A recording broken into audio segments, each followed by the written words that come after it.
Happy New Year, Canucks fans. Welcome back to another episode of Canucks Conversation brought to you by Bet365. We're coming to you from the Pacific Toyota Dealer Studios.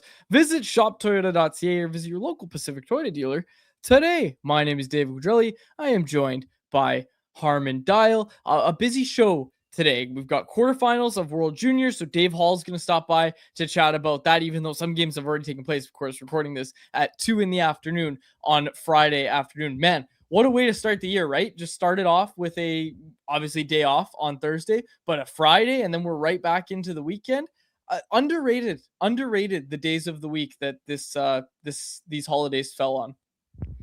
For sure. It's been nice, and even for the show, it's like we did a couple shows earlier in the week and then time off again. And so it's felt disjointed, and it's allowed, I think, us generally to feel like there's been a decent chunk of a break between, like, even the Canucks not playing New Year's Day or New Year's Eve. There were a lot of teams that played last night, so it exaggerated how long the break felt, which isn't always the case, because when you look at the NHL schedule, usually it's like the 23rd to the 27th, 28th, where there are no games. So some years I remember covering practices on like the 27th and just not feeling like there being a real Christmas break, whereas this year it feels like there's been a more pronounced gap. Yeah, and that's enjoy it while it lasts, Harm, because if you've looked at the January schedule, which I think we'll do probably, we'll have Monday to talk about it a little bit more, but January schedule absolutely loaded for the Canucks. Not necessarily by opponent, although those aren't easy by any stretch of the imagination, but lots of games in the month of January. I'm counting 2, 4, 6, 8, 10, 12, 14, 16 games in the month of January. That's about as busy as it gets. Yeah, and they're far from the only team that's in this position. I think the Senators, for example, I was watching them play the Capitals last night, and the TSN broadcast noted that January is the busiest month of the year for the Senators as well. I haven't gone out and looked at every team in the NHL, but certainly it seems like even in December, in terms of the games that already happened, lots of teams playing back to backs, where those feel like they've really gone up. So yeah, it's packed for not just the Canucks, but honestly the whole league. And it's why, as much as it's going to be a challenge to play a high volume of games, it's like in other years, 15 to 16 games in a calendar month is more daunting because the teams you're playing are rested. But in this case, you've only got 5 or 6 weeks before the Olympic break, so everybody's on the same timeline as you. Yeah, 16 games in 30 days, as Jacob points out in our chat. That is crazy. It starts off tonight for the Canucks, who take on the Seattle Kraken. They will also play the Boston Bruins tomorrow night. Last 2 games at home before heading out on, I think, their longest road trip of the year, at least their second longest of 6 games, begins on Tuesday in Buffalo. We'll preview the road trip on Monday, of course. But just as we look at this weekend slate, Harm, the Seattle Kraken, we were worried about them with the tank, and now all of a sudden they're winning games. The Boston Bruins are competitive. It's not going to be an easy month of January, and I don't want to preview the whole month of January, but just as we look at this weekend slate a bit here, the Canucks are going to have their hands full with both the Kraken and the Bruins. Yeah, and notably no Marco Rossi and Connor Garland for at least a week, which Adam Foote announced at practice. And you see it with the line rushes now, where you remove those 2 guys from the equation. And certainly it's not that the Canucks all of a sudden lack capable forward options, because if anything, it clears up some of the log jams, and Aatu Ratu gets a spot back in the lineup, which he deserves. So does Nils Höglander, but your punch in the top 6 is already pretty subpar, already pretty weak. Losing Rossi and Garland further weakens that, and I don't think that's a challenge so much against Seattle per se, because the Kraken don't have the most high octane offensive weapons, but it is against the Boston Bruins, who still have Pastrnak, who still have Morgan Geekie. I mean, even Linus Lindholm's having a pretty good year. You have Charlie McAvoy in the back end. There's definitely going to be a pretty strong disparity in terms of top end talent in that Bruins game, especially because it sounds like Demko's going to get the start tonight, which means it's Lankinen against Boston, we'd assume.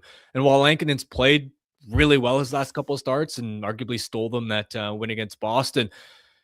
He's still not Jeremy Swayman, and Swayman's been having a terrific year. Kevin Lankinen named to Team Finland.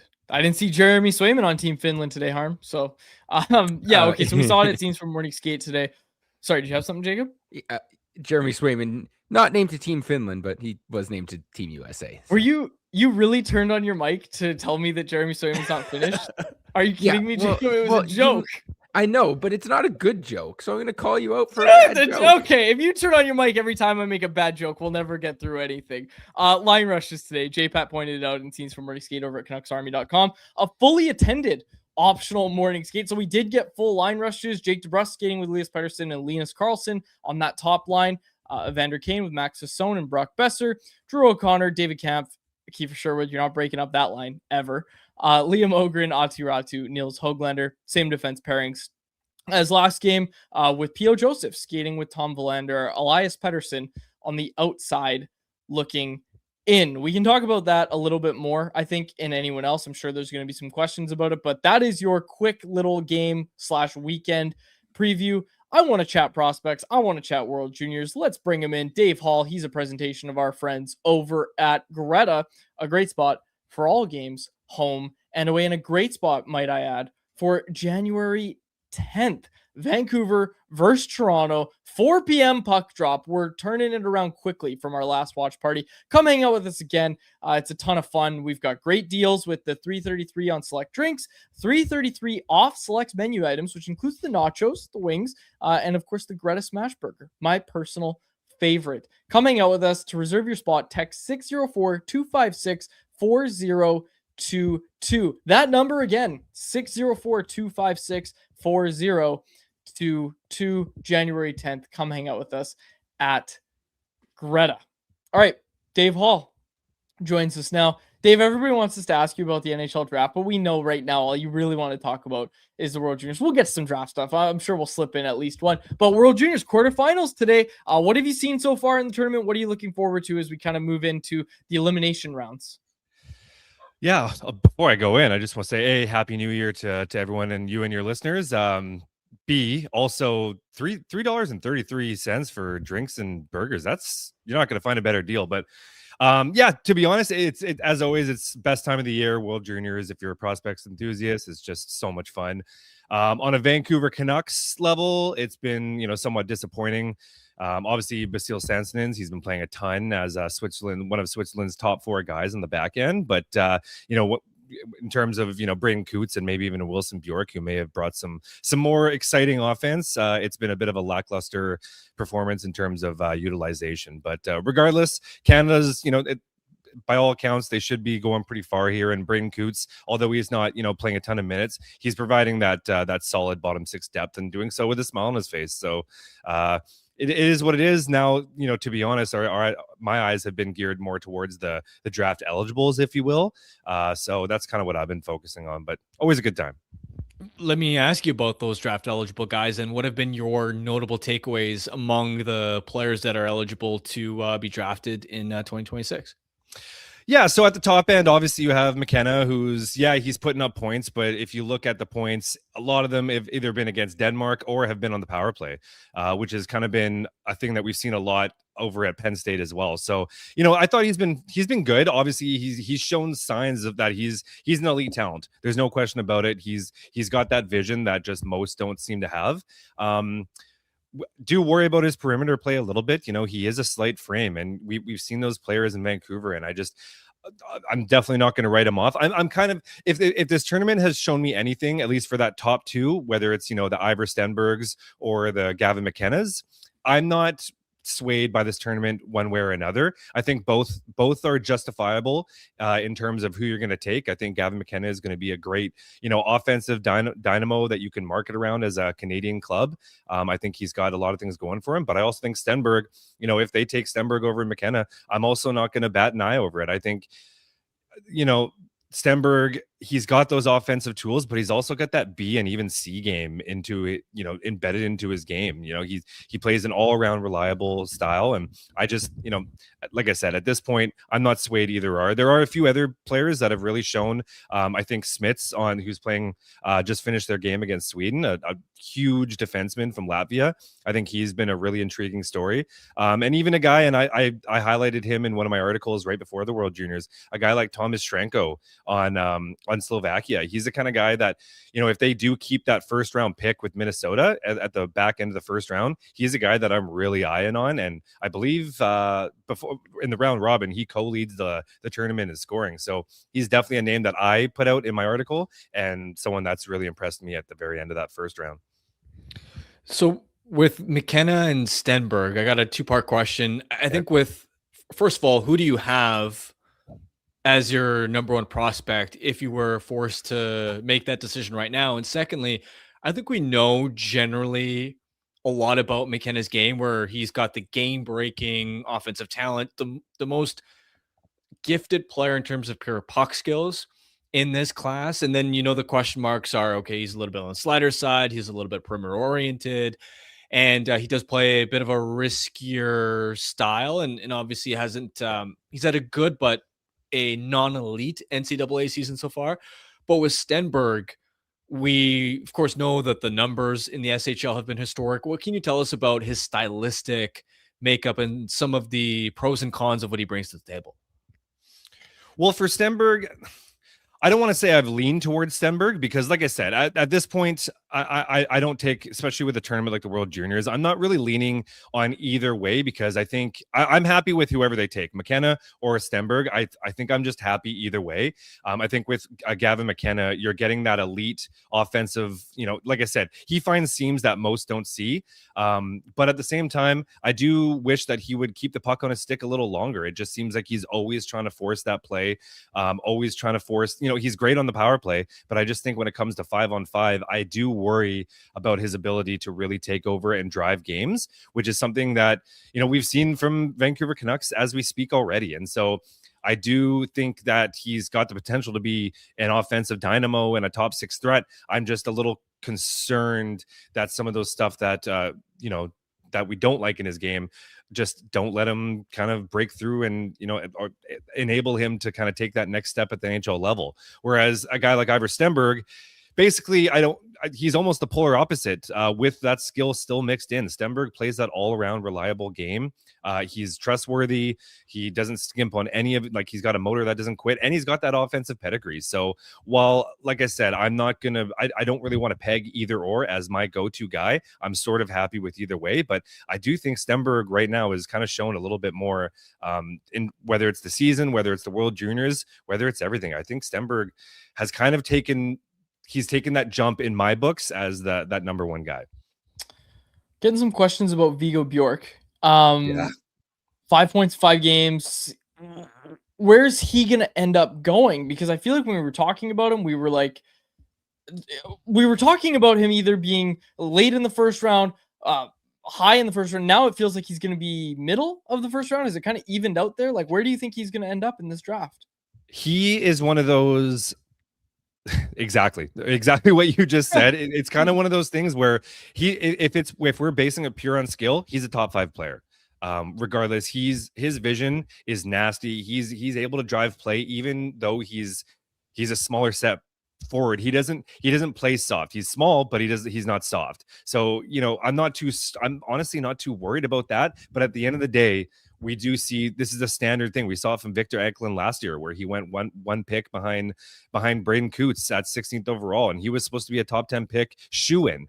I just think we see this every single year where that guy, that huge skill guy, just eventually, unfortunately, he's the 5'10", 5'9" like stature that just pushes him back. So I think his stock has been boosted like crazy during this World Juniors. I still think he's a high-end talent, but I personally do see him going somewhere in the middle of the draft, somewhere around that 15th overall, 10th to 15th. purely based on his size. I think skill wise, he's a top 5 player in this draft, and I'm not going to be shocked if he does go top 10. I just think we've seen this time and time again, and we've seen that NHL GMs tend to fade a player like this of his ilk, and take a swing on him somewhere in that mushy middle. Overall, what's your confidence level in Canada being able to win gold this year? It's been an interesting tournament for them so far. Yeah. They, of course, have been scoring a lot more goals than they did at last year's World Juniors. But on the flip side, they've also been giving up a ton of goals. And I don't know if I don't know if they have it in them to win 3-1 per se, these lower scoring games. But Yeah. can they keep outscoring their competition and using that as their method to winning gold, or do you have concerns? Well, and I definitely have concerns. It hasn't been a flawless tournament by all means. A lot of their production has come on the power play, and I find it interesting that after three games with going with, or 4 games with going with George, they're going with Ivan Kovic today in goal. So they're switching it up just as things get tough. So they're making a goalie change for the quarterfinals. So that's kind of interesting. We'll see how it goes. I do have concerns, but at the same rate, I also have concerns with almost every single team in this tournament. It's been one of those weird tournaments where there's no one team that has really jumped off the page. I think if there's anyone, it's the top 2 teams that are on the top 2 right now. It's Sweden and Canada. I think they've both kind of established themselves as those dominant teams. And I think if there's anyone to go past, it's going to be Sweden right now. So I think at the end of the day, Canada does have that firepower to make it as far as they will. But at the same time, it hasn't been a flawless tournament by any means for any team in that regard. Hey, just shifting away a little bit, a guy who could be at the World Juniors, but instead is going into the freaking Olympics, Macklin Celebrini, named to Team Canada. Just your reaction to that, and really Team Canada's roster as a whole. We've seen the other nations as well now. Yeah, I mean, the kid is an absolute beast. It's honestly incredible. I watched a ton of his games when he played for BU, just being a Tom Wielander teammate. I would watch a ton of them, and obviously he was incredible. As a 17-year-old, he was so impressive. But I think I'm even shocked just how quickly he's turned it on. And I've heard Sidney Crosby 2.0, like all these incredible comparables. And I just think it's just incredible how quick has been able to just burst through the NHL and been dominant. Like he's one of those guys where he's not just a shoe-in player on this team. Like he's probably a top 6 fixture on this Canadian team. So kudos to him. It's great. I mean, Vancouver hockey has just been churning them out in the last couple of years. It's incredible. So no shocker there. I think overall as the team, I mean, take your pick. I mean, yeah, we could go all day about, oh, Bennett should be out, this guy should be out, this guy should be in. But at the end of the day, you could make a fully competitive team just on the B team, right? So yeah. I think overall, I'm not too concerned. I do find it interesting that a 2-time Stanley Cup winner and a guy who plays like Sam Bennett was left off the list. But there's a few guys I could say about that. Like, what does Mark Scheifele have to do to get on the Team Canada roster? I think the list goes on and on about those players that you can go in. Like I guess the one question is, you got a guy like Anthony Chiarelli. Is he a guy that should be on the team? But then you look at the head coach and you look at the penalty kill that the Tampa Bay has been churning out for the last couple of years, and that just said you need a utility player, and it's hard to argue a guy like that. So, it is what it is. Celebrini's a stud, and I think they're going to go far in this one. I wanted to circle back to the McKenna Stenberg conversation because I find that really interesting, especially because of where the Canucks could end up picking. Yeah. Just generally speaking, they're in the same tier when it comes to contending for first overall, second overall. You can prefer one over the other, but the point being they're the same tier of prospect. Mm-hmm. When you look at those two as a potential 1-2 in this year's draft, how would you compare them to previous and recent first overall picks, where we've obviously been blessed recently to have Schaefer, Celebrini, Bedard come in and be instant superstars? Are we talking about McKenna and Stenberg closer to that territory, or closer to, let's say, the Slavkovsky, Owen Power, Alexis Lafreniere type of tier, where maybe not Lafreniere in this conversation, but in the case of Slavkovsky and Power, where we're talking about good players, but not franchise-changing superstars? Well, actually, I am going to say Lafreniere. Was it Lafreniere and Capocacco? Yeah. I don't want to talk about them as the players they are today, because we all know that Lafreniere and Capocaco haven't necessarily turned out. But I think where they were in their draft, right before, in their draft eligible season, that's actually how I picture it. That Lafreniere, that one player where he's got all the offensive skill. We're still really unsure if it's going to really develop into that dynamic playmaking personality. And so far, unfortunately for Lafreniere, it doesn't look like it's really panned out all the way that he had hoped.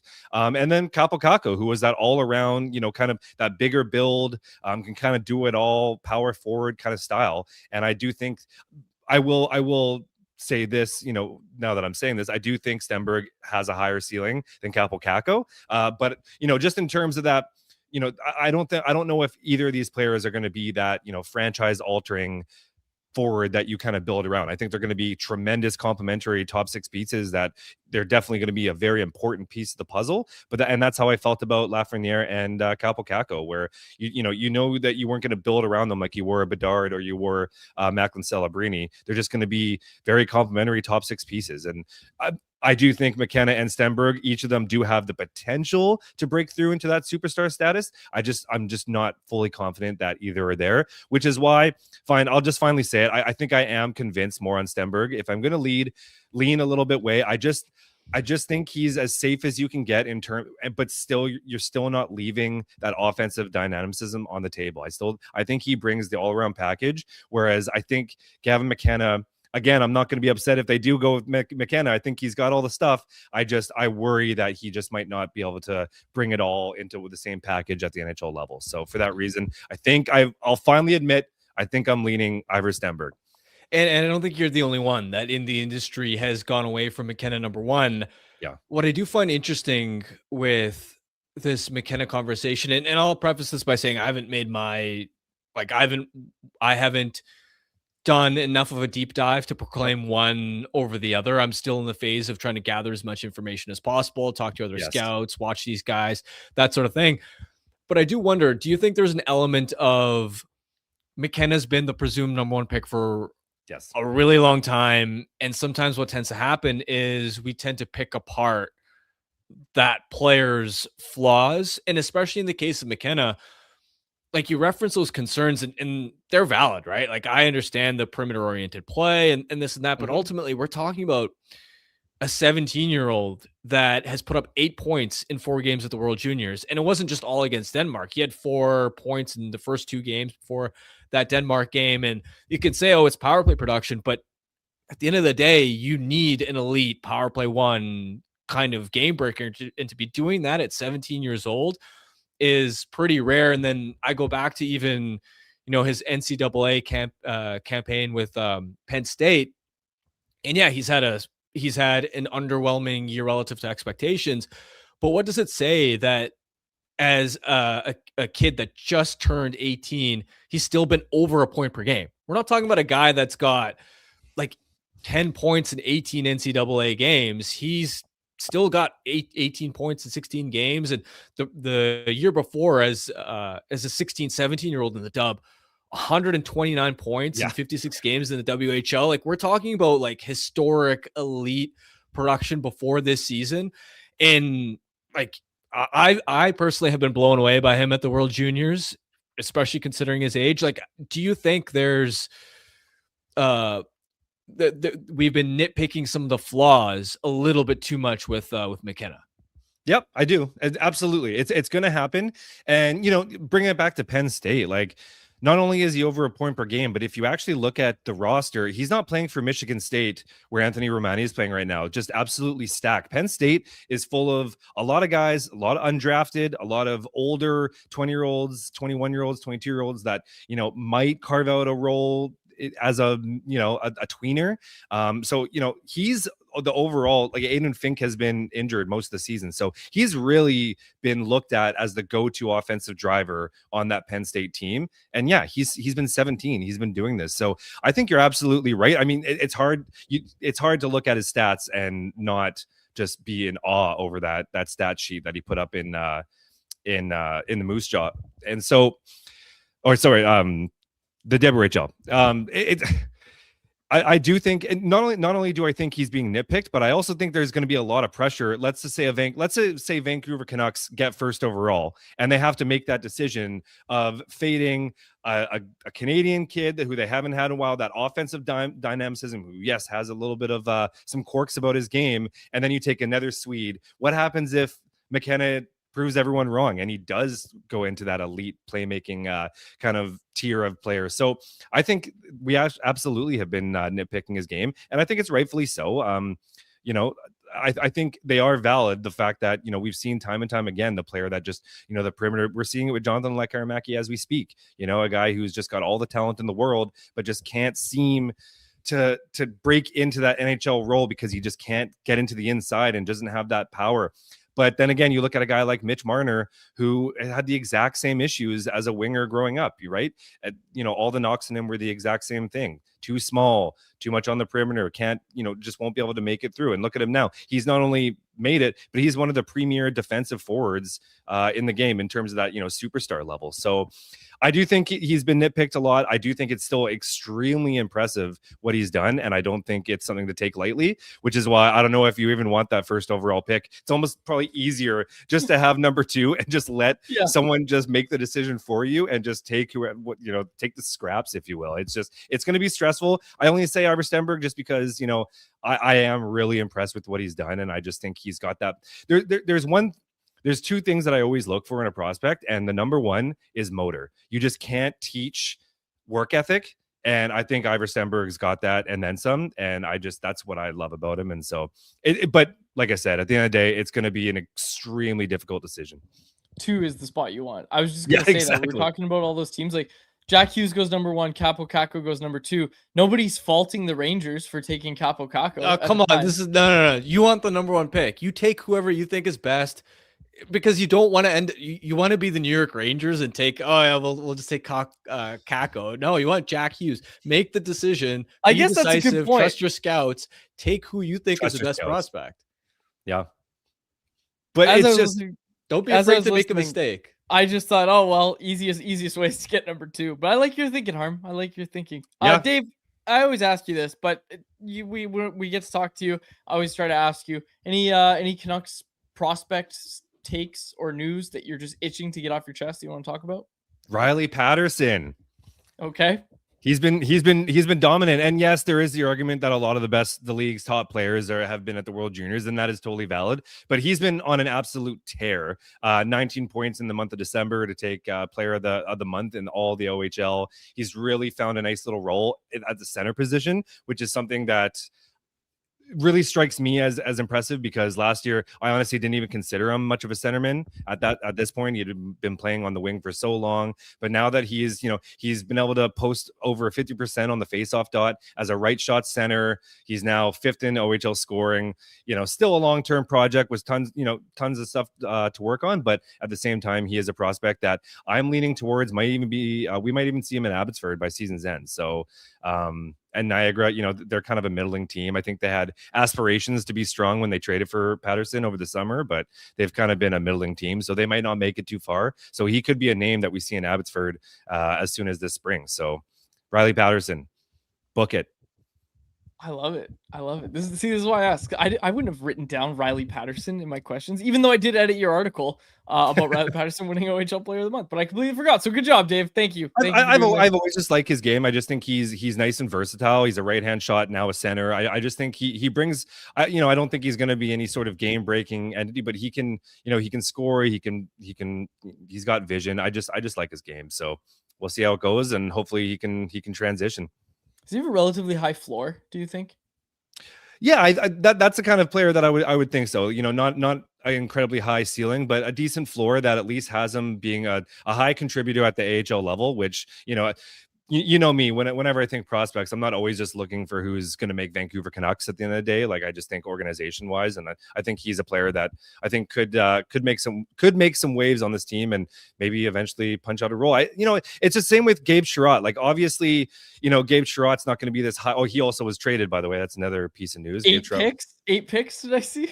Yeah, 8 picks, the standard, just major junior trade. But you know, like he's a player that I personally like just as a player. Like I talk about him a lot, but not because I think he's going to be an NHL superstar. I just think he just brings that motor that I really like. And obviously the Canucks agreed. Like I mentioned right before training camp, you asked me a player who I was kind of curious about to see, and my answer was Gabe Sherratt. And sure enough, he goes and earns himself an ELC out of his first training camp. So obviously the Canucks sort of agreed and saw something as well. And I just think, you know, those kind of players are workhorse guys that, you know, you're hoping to kind of carve that Alex Burrows kind of you know, that kind of trajectory where, you know, he just works his ass off. So Dave, one last one before you go. What the hell is going on in Abbey? I was looking up the scoring statistics the other day. You got Ben Berard leading them in scoring with 17 points in 30 games, and then it's Nils Amon next with 16 points, and then it's Sawyer Mignot with 13 points, 30 games, which good for Sawyer Mignot. But why does your third leading scorer only have 13 points this season? What's going on down in Abbey? Well, what's going on? It's been a very, very tough follow. I'll say that farmies have been a challenge for me this year. It honestly, I will say, you know, Ben Berard was playing first line minutes. That's the issue, right? You got Ben Berard. Love Ben Berard. I live in Duncan, BC. So, you know, he's a Duncan product. Great for him, but that's not a great story for the Abbotsford Canucks. So when Ben Berard's not only your top scorer, but playing your top line minutes, that's a recipe for unsuccessful season. And same with Sawyer Mignot. He's been playing, he was eating minutes. He was playing upwards of 27 minutes at some points for the Abbotsford Canucks. Again, great for Sawyer Mignot, great for his development, but overall, you know, when your 20-year-old first-year rookie is playing almost 30 minutes a night, it's not great. I will say, now that players have slowly but surely been coming back, you know, you got Kudryavtsev, Mancini, now you finally got some forwards back. They've finally been able to not only be competitive, but have to actually get a couple wins on their back. So things have been looking better. Of course, Baines comes up today, so they have a game tonight. We'll see how it goes, but it's just been a matter of their lineup has been stripped. They've been a borderline ECHL team for more than half the season, and when that's happening, Ben Berard is going to be your top line scorer, and it's just not a great recipe. And it's also not a great recipe for a guy like Vilmar Ulrichsen and some of these younger guys that have just been kind of like thrown in to elevated roles. I've really liked what Ulrichsen has brought this season, but at the same time, they're just being asked for way too much. So I just think overall, some players should have been brought back. I just think they let too many players go. They were banking on too many. I guess they were just banking on not as many injuries and so much to happen up top. So it's been tough. Christian Wolanin found a home. Christian Wolanin's in Providence finally. Yep. That was a weird one. Like where was he? Sawyer Mignot was playing 27 minutes at night, and you got Christian Wolanin, a free agent till the end of November. It's just like I don't know. Anyways, we'll hope for better fortunes for the farm team. Dave, we appreciate you doing this. We'll chat with you soon. Absolutely. Happy New Year, everyone. Happy New Year, Dave. There he is, Dave Hall. You can read his work over at CanucksArmy.com. All right. Let's go to...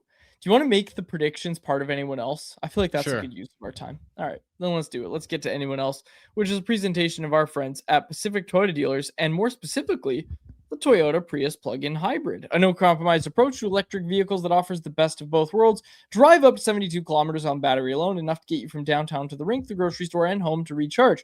Seamlessly transition from electric mode to the gas engine for a combined range of 962 kilometers. There's no sacrifices when it comes to horsepower style with its sleek, low, and wide exterior and sophisticated interior. It's loaded with tech that's actually easy to use. You can plug in to recharge at home or at one of the over 2,000 public charge stations in BC alone. And now you can lease a 2026 Prius plug-in hybrid SE from $109 weekly at 3.99% APR for 64 months with $3,300 down. Visit shoptoyota.ca or your local Pacific Toyota dealer today. All right.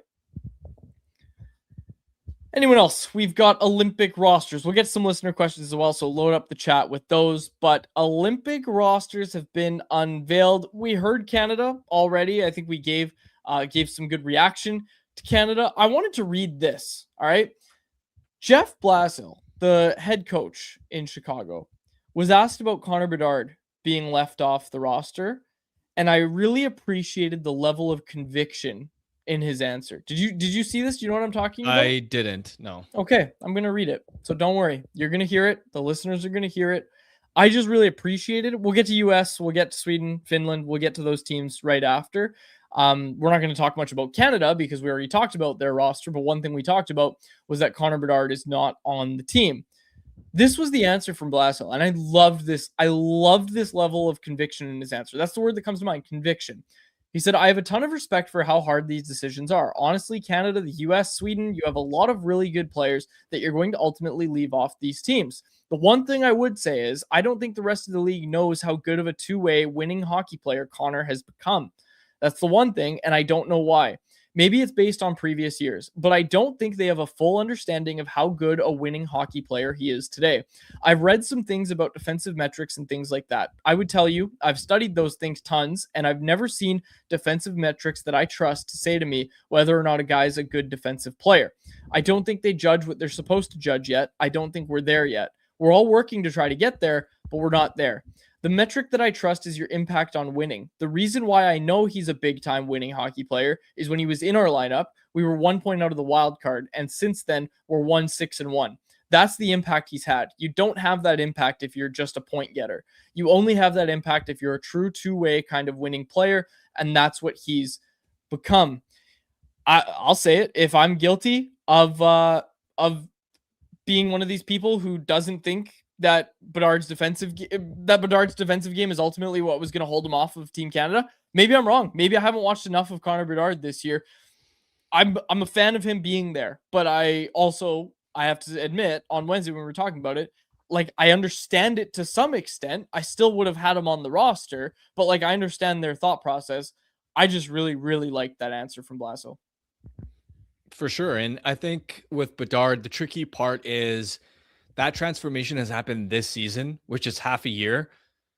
Last year, the year before that, as Bedard was learning the game in a suboptimal environment where a lot of nights he's on an island, doesn't have true top line caliber line mates, he was struggling from a two-way perspective. The Blackhawks in previous years were getting outscored by wide margins with Bedard on the ice at 5-on-5.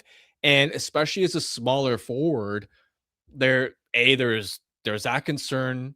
Whereas you don't have that concern for Celebrini, who's always been very physically mature for his age.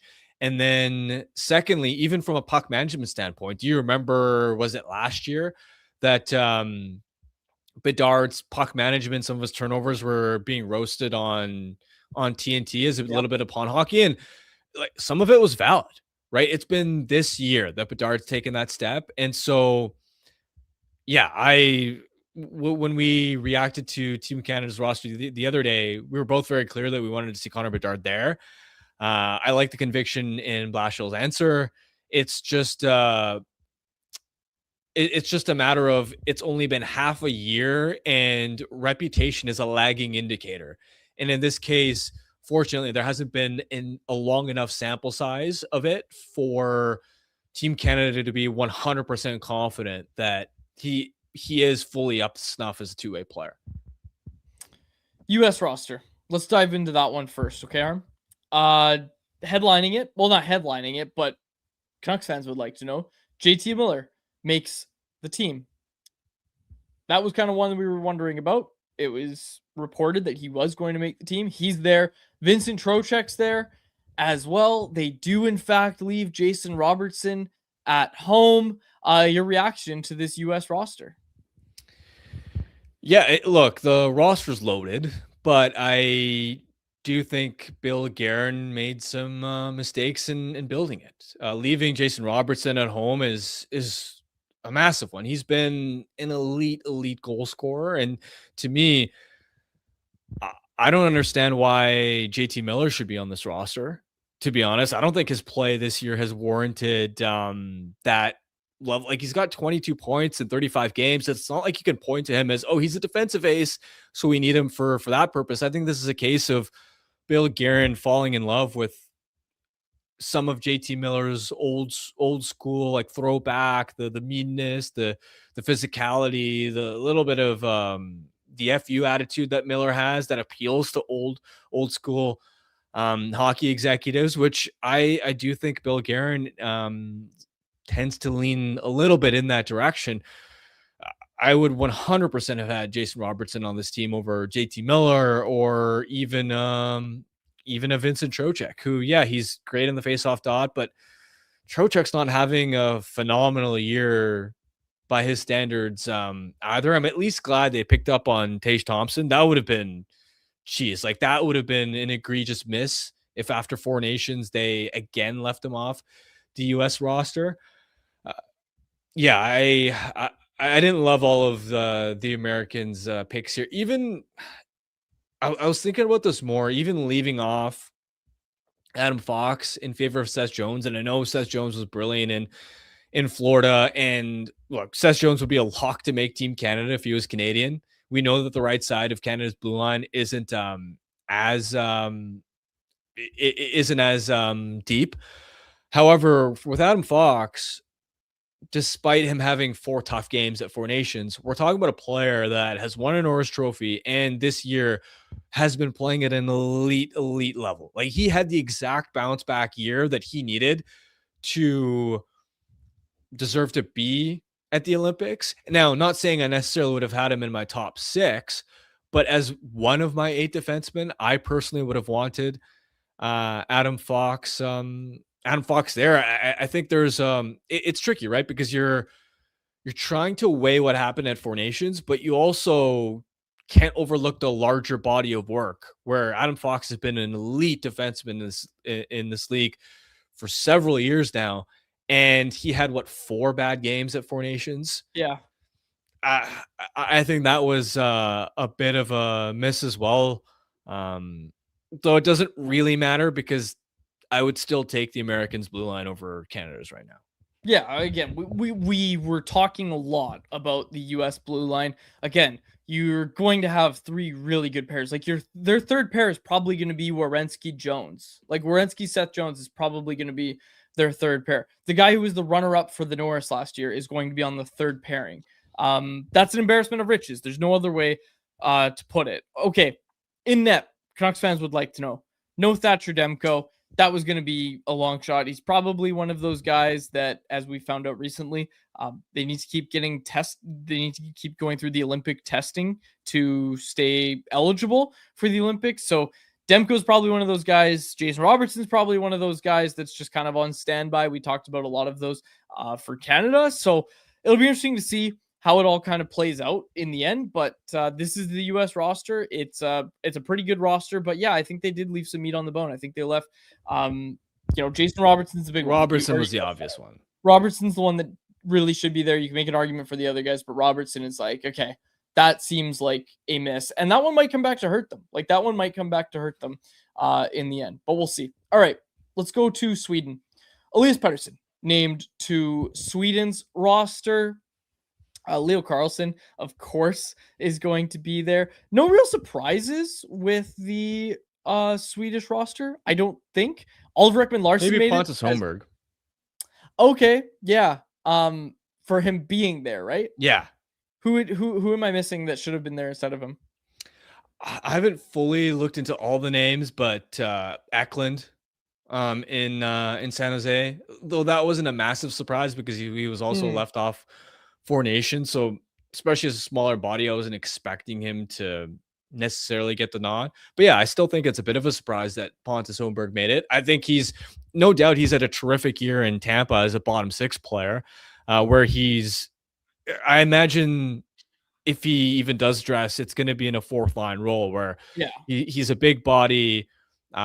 He wins a ton of puck battles, defensively reliable, but I just didn't expect a guy with 12 points in 33 games to end up making Sweden's roster. I'd say the bigger surprise, even more than Eklund, was maybe Mikael Backlund. Right, this is a guy that has been a veteran leader for that national program for a really long time, and Backlund's quietly having a pretty a resurgent, strong year where I don't think there's a center in the NHL that's had tougher defensive matchups, that's had more defensive zone starts. Back when the Canucks had all these center injuries and we were talking about Elias Pettersson's deployment is one of the hardest in the NHL and we're cutting him understandably a lot of slack for his play, Backlund was one of the only centers in the league who had it even tougher than Elias Pettersson. and was still driving elite defensive metrics in that role, not just in terms of shots, not just in terms of chances, but on a Calgary team that, especially in the first quarter of the season, was losing a ton of games.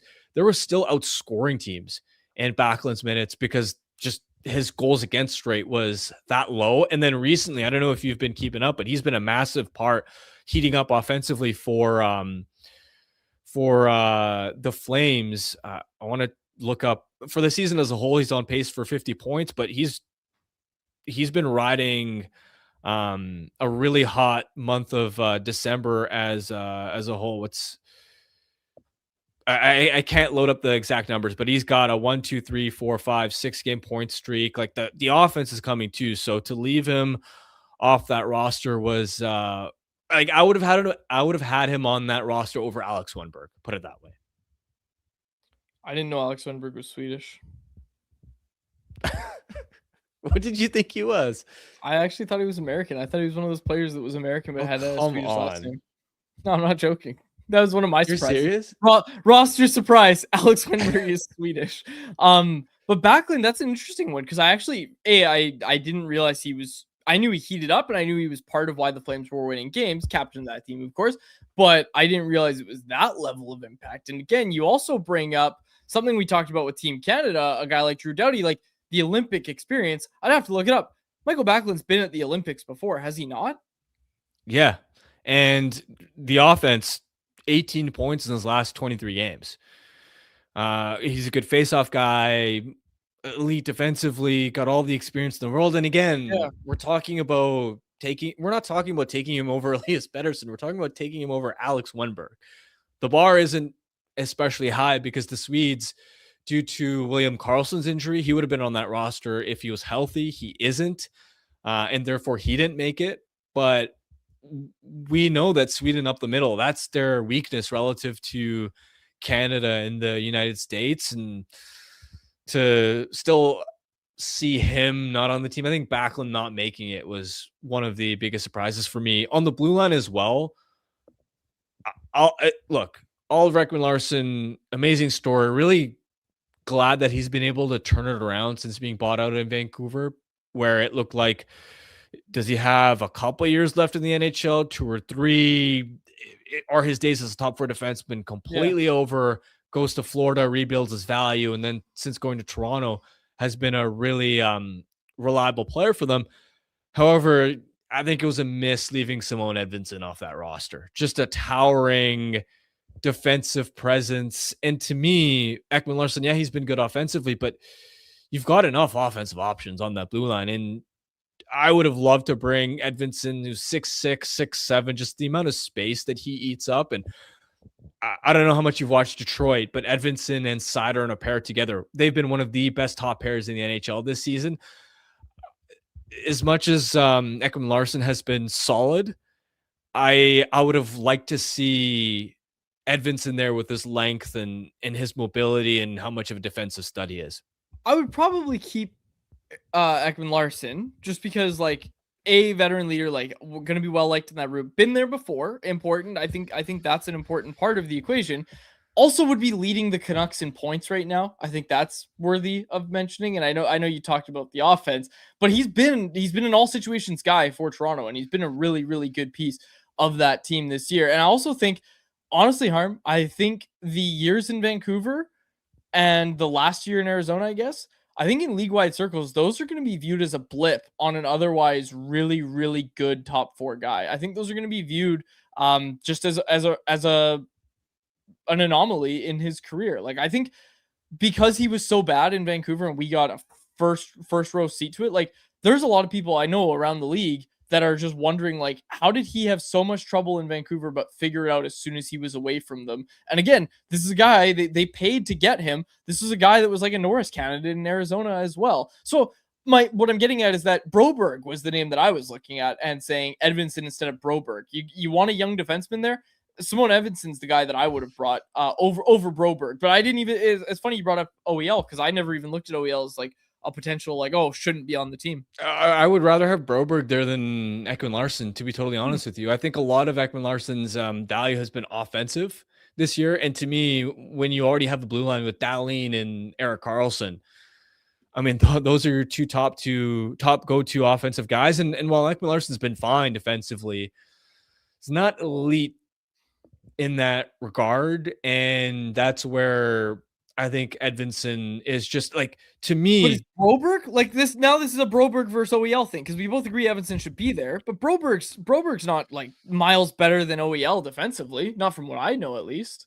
he's been very good defensively. I think he is a better defensive player. OEL.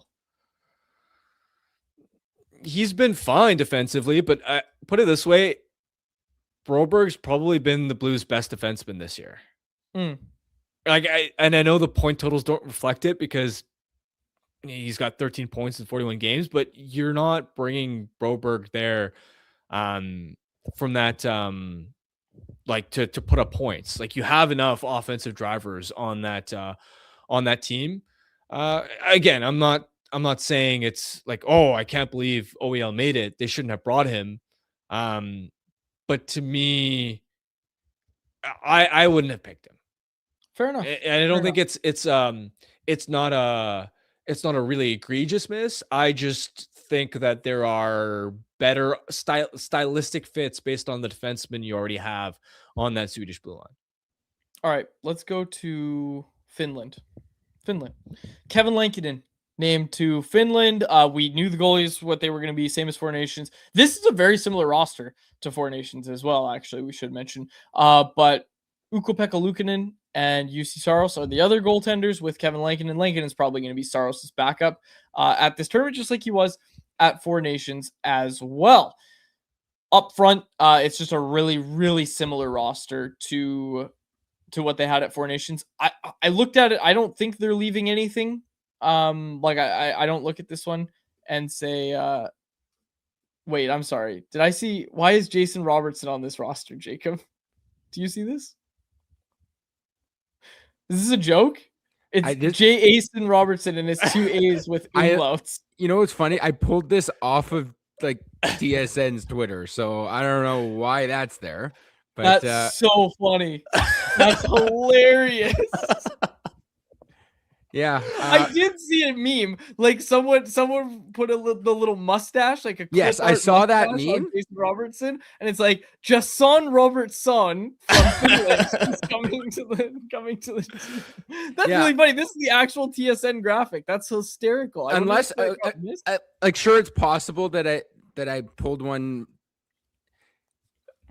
A joke one? That is a joke. That's not. Of course, it's a joke, but I'm just wondering if they saw it or if it was. Anyways, whatever. So Jason Robertson is not a real player. He's not on Finland. Moving on with the Finland roster, though, Harm. What do you like about it? What do you not like about it? It's just going to be difficult for them without Barkov. Now, I know they have other centers with Hintz, Aho, Lundell. They're still in a pretty good center situation. But to me, it's more about you're going up against Canada, Sweden, the US. You want all your elite game breakers to be healthy, right? You still have some, right? Mikko Rantanen has been one of the best players in the NHL this year. Aho just had a 5-point night last night. They still have enough to surprise people, but you're at a disadvantage up front. And on the back end, you're going to get Miro Heiskanen, which is a massive boost compared to Four Nations.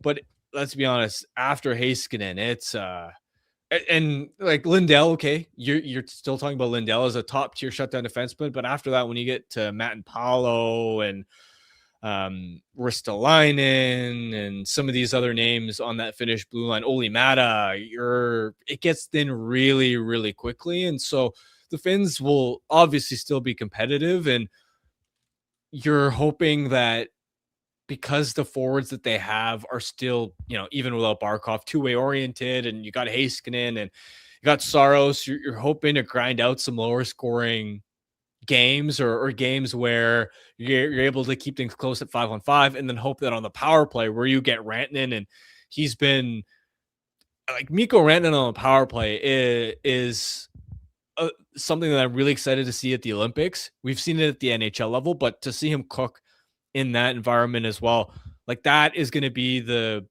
recipe for Finland to upset some teams, but they're clearly an underdog without Barkov and with the blue line that they're currently icing. Jacob got the real graphic. It's Eric Yeah, Holla. it's Eric Holla in that spot. So I I think Jacob, you need I to know what apologize. happened actually. I know what happened actually was I got the US and the Sweden ones first, and I just went to TSN and I realized, oh, I forgot Finland. So I just searched it on Twitter. And of course, Twitter search, they've got the meme one popping up before the actual TSN one, and I grabbed it. But whoever actually came up with that was really funny. And I saw like the same one with the mustache, like very good work by whoever came up with it. And did you also see there was one for Team USA?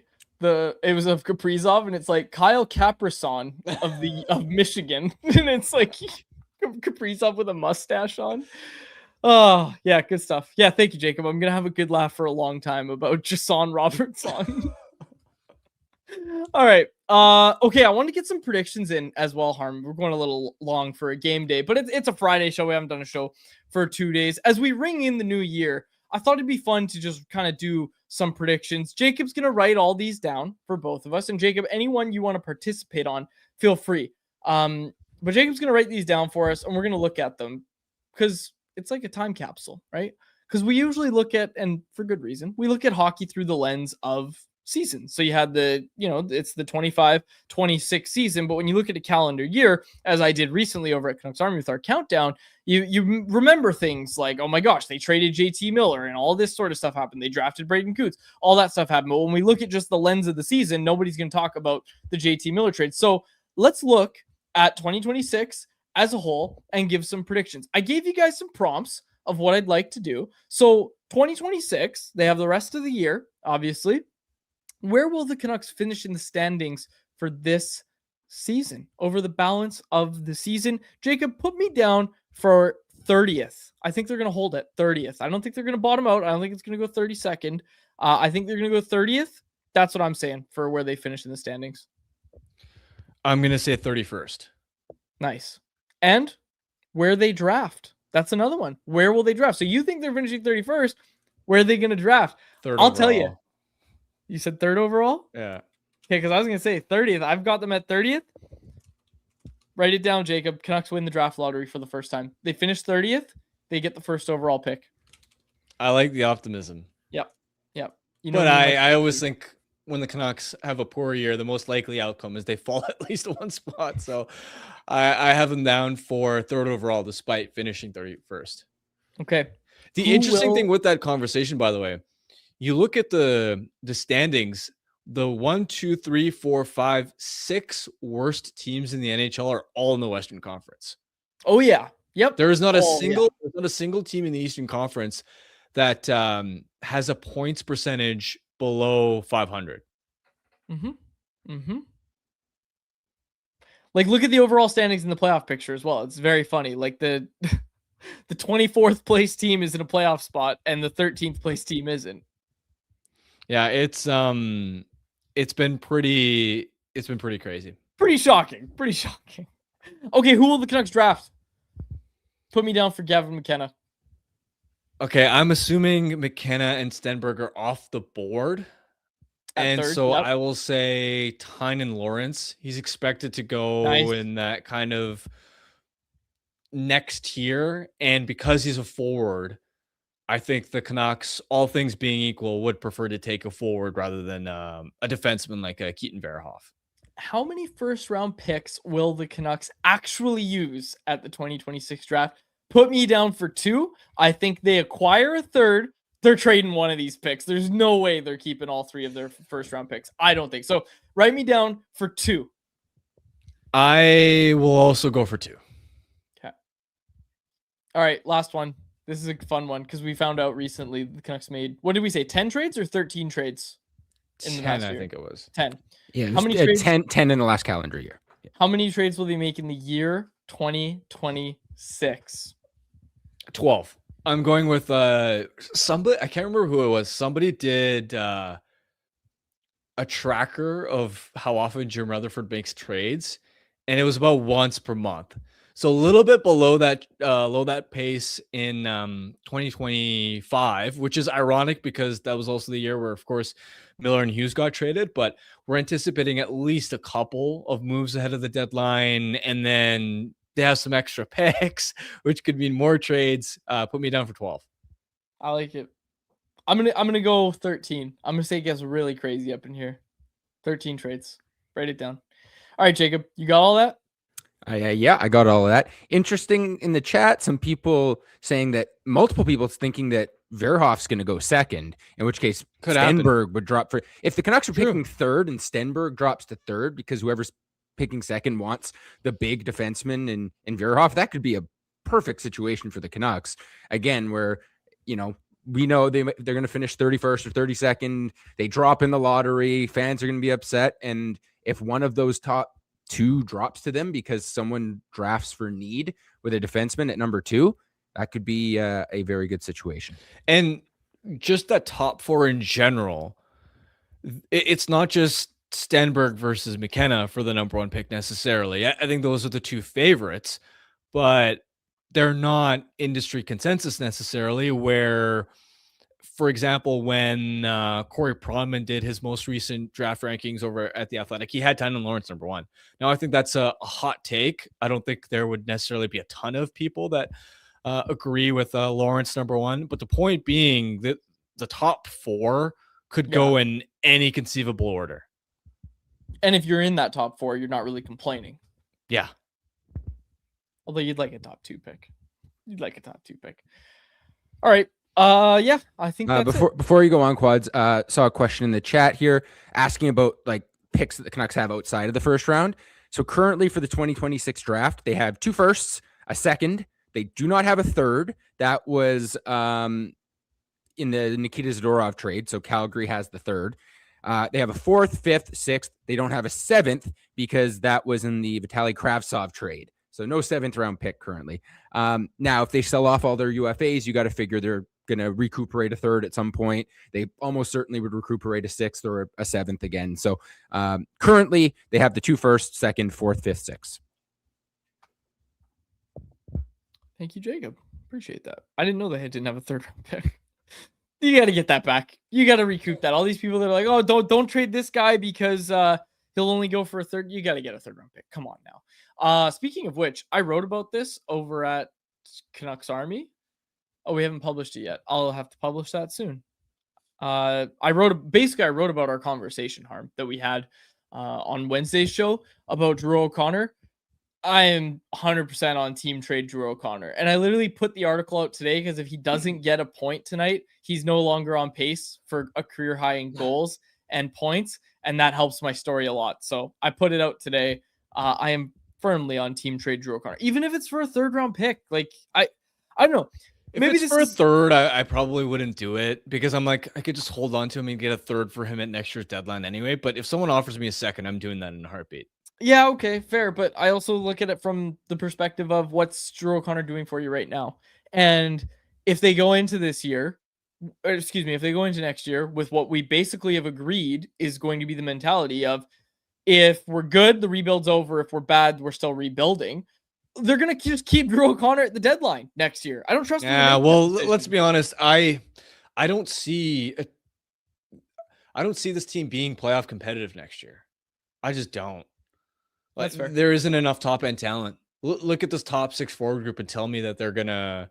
Well, you make a trade, even contend for a playoff spot. Like, look at this, even this blue line, right? Like, yeah, you have names, you have potential on it because of your young guys, but they've had zone exit issues. It's not a very good blue line today. And it's because obviously your young guys have a lot of development left to do. And you're hoping that you have the pieces in place for it to be a high-end blue line one day, but it's not that right now. And to me, I there just isn't enough talent on this team, man. I would be very surprised if they're like put it this way. Before the season started, we were talking about, oh, if everything goes right, there is a path for them to make the playoffs. Now, obviously, a lot can change between now and in October, but even if you get Gavin McKenna on the team, I don't think he's coming in and putting up 70, 80 points in his first year. And with that in mind, even if everything goes right, I see them being more what the Seattle Kraken are or what the Flames are right now, rather than actually being able to make the playoffs. I'd be scared. I'm still scared. I'd get it over with. Get it over with. Get as many draft picks as you can in this draft. Because again, here's the other thing, Harm. A 3rd round pick in 2027. How many? Like, they're gonna look to move that pick too. Get it done now. Like, get it done now. Get it on your timeline. I don't know. I'm looking at it from the lens of they want to turn this around quickly. A 2026 draft pick is gonna come sooner than a 2027 draft pick. That's just freaking logic. Trust me. One more thing for me, and we don't have to talk about it today. Maybe it's something that we can look at in the future, because I would probably want Harm to dig up some stuff. But someone in the chat, actually, I just want to double check who it was Jax now 5520 mentioned that without the Canucks 3rd round pick, that kind of takes them out of offer sheet territory for most potential offer sheet. I don't know who's available to be offer sheeted this offseason, and if really anyone would make sense for the Canucks. But that's a very good point, that realistically now, I think the Canucks only qualify for 1 or 2 of the offer sheet tiers without having your own 3rd round pick. So something to keep in mind as we talk about trading players and picks. They would need their own 3rd round pick back from Calgary in order to make almost any offer sheet this offseason. It's not a big deal. I think with teams having more cap space, it's a lot easier to match, right? Yeah. It's going to be really hard to put a team in a bind the way the Blues were able to do with the Oilers. And like last summer, you remember all the hype last summer? And I told you I didn't fully buy into it. And we'll see. I was in we'll see mode. All these people talking about, it's going to be the summer of offer sheets. And the Blues, look at the Blues.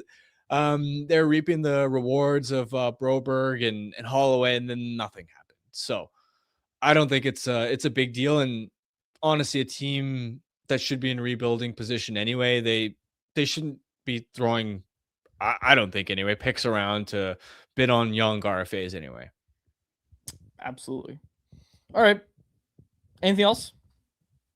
Nope. Sweet. Have a good weekend, folks. We'll be back on Monday, break down a couple Canucks games, World Juniors as well, but we'll be here to talk about it. I'm trying to make sure I didn't forget anything. Bet365, bet of the day. Well, no, I know that. I mean, before we close, anyone else, like I think we got to everything you wanted to get to. Perfect. All right. The Winter Classic is being played in crappy baseball teams, crappy stadium.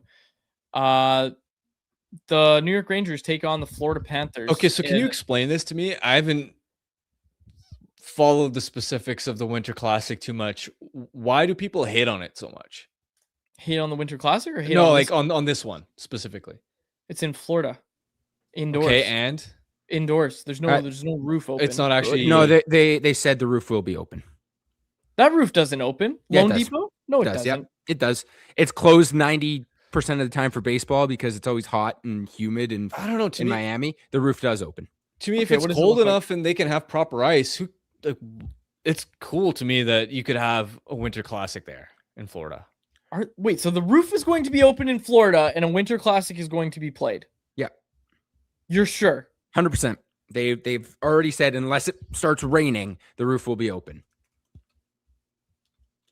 And I know the game starts. Yeah, game starts in 2 hours. It is currently 19 degrees Celsius with no chance of rain in Miami. So 19 degrees Celsius. Wow. Yeah. That's what I was hating on. At least I thought it was going to be roof closed, AC cranked. So maybe I'm wrong. Like it's like the old Heritage Classic. It's just it's not an outdoor game. If it's in a dome, it's not. I think the problem I have is I don't like the Winter Classic in baseball stadiums. I think the vibe and atmosphere is so much better when they play in football stadiums, which is why I kind of prefer the Stadium Series for that reason, because the Stadium Series likes to use the football stadiums. They go into college stadiums. Like the best Winter Classic ever, and I think most people agree, was that Detroit and Toronto one at Michigan Stadium, 100,000 people, snow falling. Like you're not going to be able to do that every year. I get that, but just the vibe when you're in a football stadium, to me, the game feels more important than when you kind of jam a rink onto the infield and like the people sitting in the outfield can't watch the game. You are literally 300 feet away from the rink. I just gotta say, I'm gonna, if this is just gonna be Lake Tahoe 2.0. Like everyone's gonna be falling through the ice. They're gonna have to vacate the ice surface because it's melting. I don't think so. Okay, we'll see. Well, because they're playing after the sun's gone down. The sun is the only problem. Like they played an outdoor game in Vegas in the 90s, like an exhibition game. I saw that coming up this week. It was We'll see. New York and LA played in Vegas. It was like 28 degrees at puck drop, but the sun had gone down. So with the exception of one little spot of ice that they had to deal with, it held up. Okay. I think it's going to work. It just doesn't. It doesn't have the right vibe. It just doesn't have the right vibe. No, I don't like it in Florida. They watered it down by expanding it into the stadium series, where now there's 3 to 4 every year. I mean, I remember back when it was like the Washington Pittsburgh. It was exciting. Oh, Detroit, Toronto. Yeah, just have one marquee matchup in the best atmosphere and environment that you can find. You don't need to do, and I haven't even checked if they have others planned for this season, but just keep it to the one. Yeah, there's one high stadium profile. series. Yeah, just keep it to the one high profile marquee one. Yeah, Boston and Tampa play, I think, in a couple weeks in the football stadium. So to me, I'm looking more forward to that one. But I agree with you, Harm. I think one, and then maybe if you want to incorporate a Heritage Classic every couple of years, just keeping those Canadian rivalries, I think that's the way to do it. All right. Well, we'll see how the Winter Classic goes. That was my Bet365 bet of the day. I'm gonna take the under 5.5 total goals. I think it's gonna be low scoring. Under 5.5 total goals. You can get that at minus 105 odds over at Bet365. Whatever your bet is, it's never ordinary. Bet365. Download the app and get on the game. Use the code NATION at Bet365. Must be 19 plus to play. If you choose to play, please play responsibly. All right, we will wrap it up there. For my co-host Harman Dial and our technical producer Jacob Lazar, my name is Dave Woodrelli. Thanks so much to the episode of Canucks Conversation. Canucks Conversation is live Monday through Friday, every weekday at 2 p.m. over on the Canucks Army YouTube channel. Make sure you like, subscribe, and interact in the YouTube live chat every day with us, folks.